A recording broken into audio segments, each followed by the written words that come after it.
Nananawagan ngayon ang Pangulong Ferdinand R. Marcos Jr. sa sandatahang lakas ng Pilipinas na ipagpatuloy ang mga hakbangin upang tuluyang makamit ang kapayapaan, seguridad at mapanatili ang pag-unlad ng ekonomiya. Sa kanyang talumpati sa 87th anniversary ng AFP sa Camp Emilio Aguinaldo, binigyang diin ng Pangulo na ang seguridad at estabilidad ang siyang nananatiling prioridad ng kanyang administrasyon. My marching guidance has always remained constant. We commit to the cause of peace. The security and stability of the country remains the priority. I call on you to continue performing your duties as you have had for many, many years, and competently so that our country can achieve peace and security and sustain economic prosperity. Ayon pa sa Pangulo, ang gobyernong Marcos ay nananatiling tapat sa pagtulak sa modernisasyon ng AFP at siyang magiging kaakibat ng militar tungo sa isang matibay, mapagkatiwalaan at maituturing na world-class armed forces na maaaring maipagmalaki sa buong mundo. At dahil sa kanilang katapangan at dedikasyon ng mga Pilipinong sundalo, pinuri ng Commander-in-Chief ang mga tagapagtanggol ng bayan dahil sa pagpapanatili ng kapayapaan, pagtatalaga ng mga democratic ideals at ang patuloy na pagdepensa sa bansa sa loob ng halos isang siglo.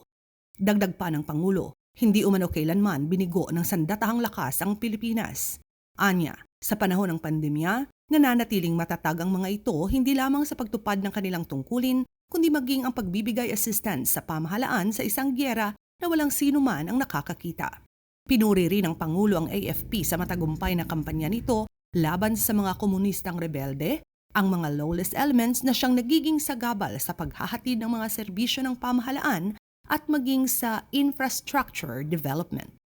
Through your efforts, along with other law enforcement authorities and government agencies, we now see a significant decline in their numbers, and that you have helped to pave the way for development, to foster and for communities to live in peace.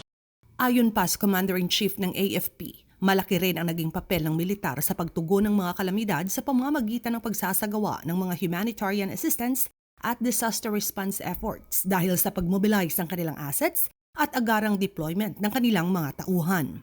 Bilang resulta, pinuri ng Commander-in-Chief ang maayos na trabaho ng AFP sa pagpapatupad ng seguridad sa masalimuot na paligid na siya ngayong pinag-aaralan ng pamahalaan upang lubos na maging maayos. Ipinagmalaki rin ng Pangulong Marcos kung papaano napanatili ng AFP ang kanilang depensa at maging security engagements, pati na ang pagtuklas ng mga bagong ideya para sa kooperasyon sa kanilang counterparts sa mundo.